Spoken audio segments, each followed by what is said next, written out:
Oui. Oh, tu sais, la journée c'était dur, hein, parce que là on avait une réunion. En plus l'ordinateur a bugué, donc on était obligé de faire tout un tas de démarches. Mon dossier qui devait prendre 10 minutes, j'ai pris 1 heure pour le faire. Là je suis crevée de chez crevée, j'en peux plus là. Ouais, non, non, mais là c'est bon, hein. Les collègues étaient un petit peu durs là. En plus, oui, voilà, là même en plus, là, elle est un petit peu pénible. Là, j'ai qu'une envie de rentrer. J'espère que je vais pas galérer dans le train là, parce que là c'est bon. Là, je vais prendre le train là bientôt. J'arrive à la gare là, donc c'est pas sûr que ça passe. Bonjour madame, excusez-moi. Oui. J'ai une petite question à vous poser. Oui. Si Jésus revient demain, que ferez-vous? Eh bien, c'est une bonne question. Allez. Alors, je vous donne ce petit prospectus. Donc, c'est un séminaire justement qui nous explique le retour de Jésus.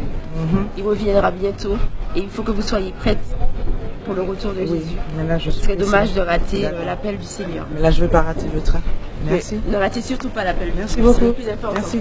Que le Seigneur vous bénisse, madame. Merci Bonne beaucoup. journée. Au revoir.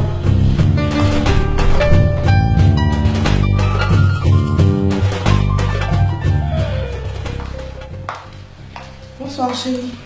Bonsoir mon cœur. Comment vas-tu? Quelle journée, je te dis pas, je suis fatiguée. Non, mais qu'est-ce qui s'est passé? Eh bien, Rouleau, figure-toi que les investisseurs là dont je t'avais parlé, Oui. eh bien, ils ont décliné leur offre. Et oui, tout ça pourquoi? À cause de nos ordinateurs qui bug et qui rament, on perd du temps dans le traitement des dossiers. Résultat, on perd les contrats, on perd des sous. Et la direction refuse de changer les ordinateurs. Restrictions budgétaires. Et pour couronner le tout, ma petite collègue hypocrite Valérie, elle s'est permise d'entrer dans mon bureau pour, voilà, une fausse compassion. Alors qu'elle n'attend qu'une seule chose, c'est de prendre ma place. Alors, de toute façon, elle, je l'observe, je la surveille et je n'ai pas dit mon dernier mot. De toute façon, je vais régler tout ça. Chérie, calme-toi. Je sais que tu es très coriace et que tu ne vas pas te laisser faire. Mais Dieu est là. Je prierai pour ça. Non mais t'inquiète, je vais me débrouiller toute seule, je préfère. Mais bon, et ta journée, ça a été? Ne m'en parle même pas. Le travail, c'est toujours aussi fatigant. Mais grâce à Dieu, c'est super bien terminé. Tu sais, après le boulot, je suis allé au séminaire dont je t'avais parlé, tu te rappelles, sur la fin des temps. Et ça m'a vraiment touché. Parce que le message qui est sorti, c'est que Jésus vient bientôt chercher son église. Ok, t'en rends compte? formidable, c'est super. Mais est-ce que tu peux m'en reparler après? Chérie. Non, là, je n'ai... Non, non, pas maintenant. Là, la seule chose que j'ai envie de faire là, c'est de prendre une douche. D'accord? D'accord. Et puis, on me reparle après? Bon. Mais écoute, je finis encore quelques dossiers et puis on se retrouve à table. D'accord? D'accord. Ok, à tout à l'heure.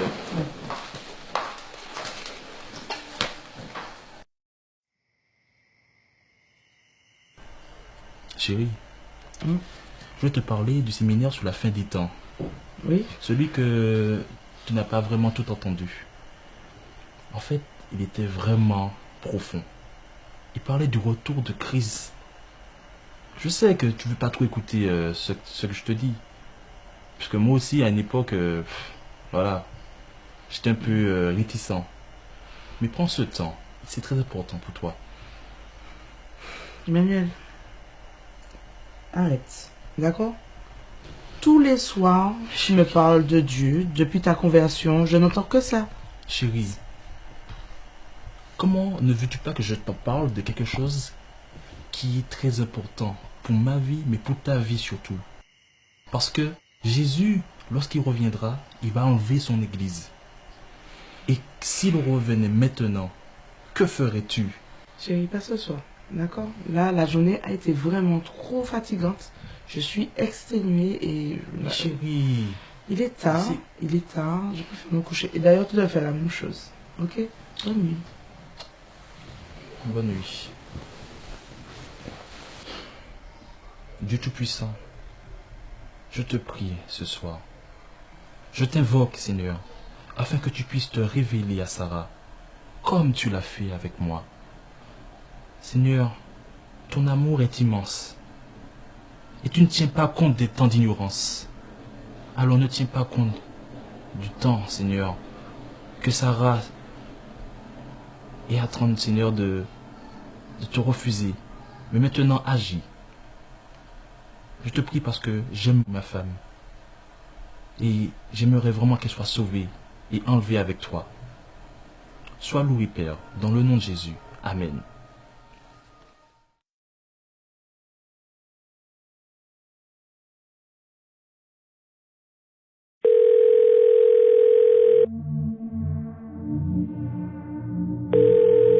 Je vous demande de me laisser votre voix dans la petite boîte qui va vous enregistrer là.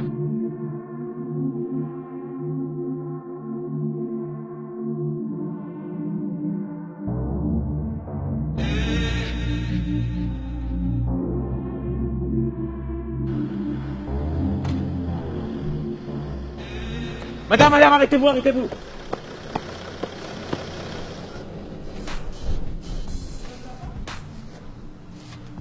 Je vais devoir une femme disparaître de sa voiture. Comment ça disparaître? Ça ne se peut pas, monsieur. Ça va? Je l'ai vue de me proposer disparaître de sa voiture.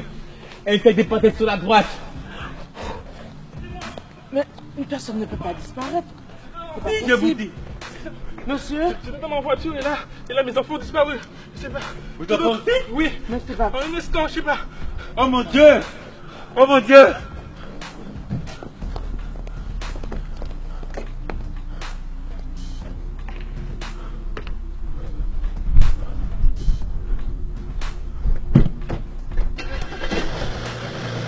Madame! Vous nous croyez ou pas? Vous nous croyez ou pas?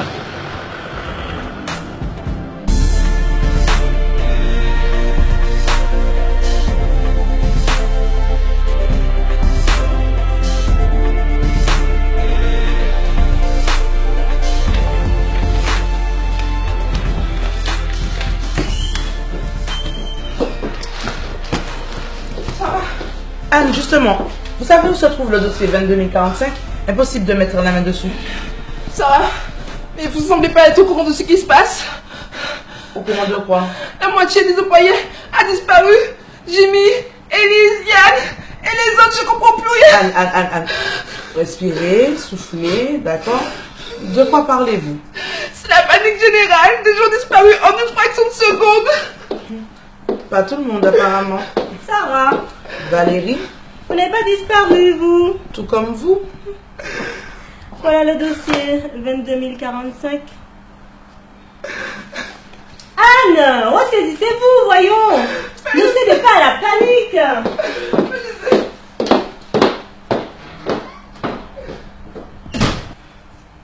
Des collègues ont disparu. Déjà dans la rue ce matin. Mais qu'est-ce qui se passe ici? Emmanuel. Il m'a même pas rappelé.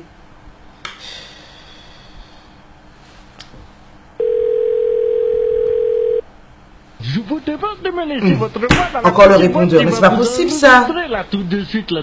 Allô Emmanuel? Depuis ce matin j'essaie de te joindre. C'est pas possible là, je n'arrive pas à te joindre. Mais tu es où? Il faut me rappeler là, c'est urgent là. Il y a plein de choses qui se passent autour de moi, je ne comprends pas. Et ça commence à m'inquiéter. Il est déjà 17h, tu m'as pas appelé Emmanuel. Il faut me rappeler. Ok? Rappelle-moi, c'est urgent. Je commence à m'inquiéter. Rappelle-moi. Je t'aime. Bisous.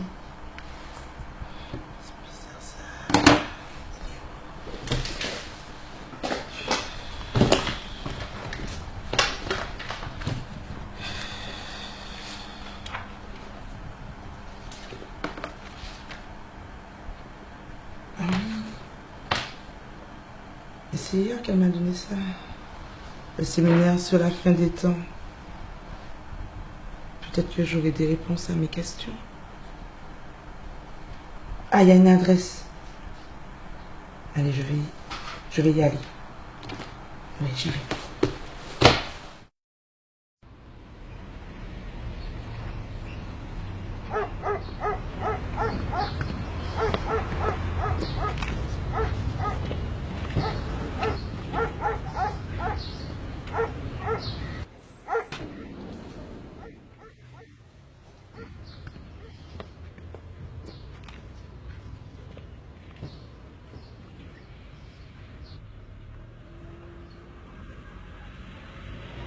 Vous?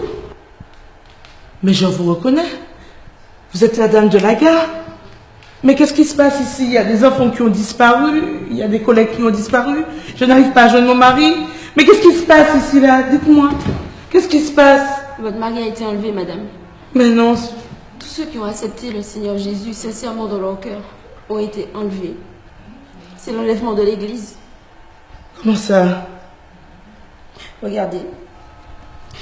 Dans 1 Thessaloniciens 5, verset 16, il est écrit: en effet, le Seigneur lui-même a un signal donné à la voix d'un archange et au son de la trompette de Dieu descendra du ciel, et ceux qui sont morts en Christ ressusciteront d'abord.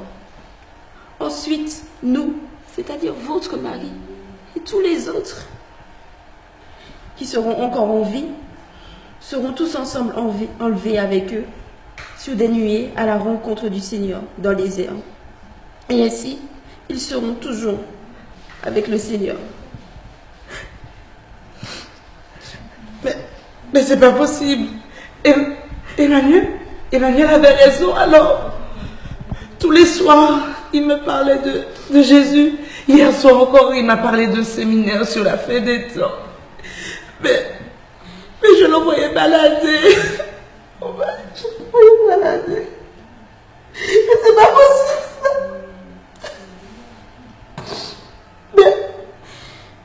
Et vous? Mais c'est vous-même qui me parliez du retour de Jésus. Je sais. Mais qu'est-ce que vous faites là? Je sais. Je vous ai tellement méprisé ce jour-là. J'ai même souhaité que vous ne soyez pas enlevé. Vous vous rendez compte? Mon mari, Claude, était le pasteur de cette église. Et il a été enlevé, pas moi. Mais comment ça? J'avais une grande responsabilité dans cette église. Tout le monde m'appréciait. Mais tout ce que je faisais pour le Seigneur, je le faisais sans amour. Le Seigneur dit, ce ne sont pas tous ceux qui disent c'est le Seigneur qui entreront dans son royaume. Et c'est vrai. Parce que dès que chrétien chutait ou était éprouvé, je le méprisais. Je méprisais les faibles.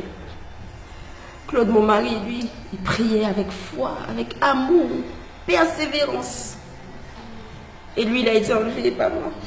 J'ai honte. J'ai honte. Mais ça veut dire qu'on est quoi ici, là? Qu'est-ce qu'on va devenir? Mais qu'est-ce qu'on va devenir? Je crois que ce que nous allons vivre maintenant dépasse tout ce que vous avez pu voir auparavant.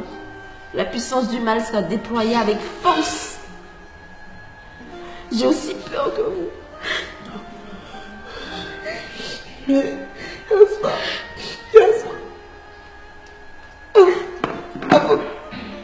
avant de dormir, il m'a posé la question. Si Jésus revenait demain, qu'est-ce que je ferais? Eh bien, la réponse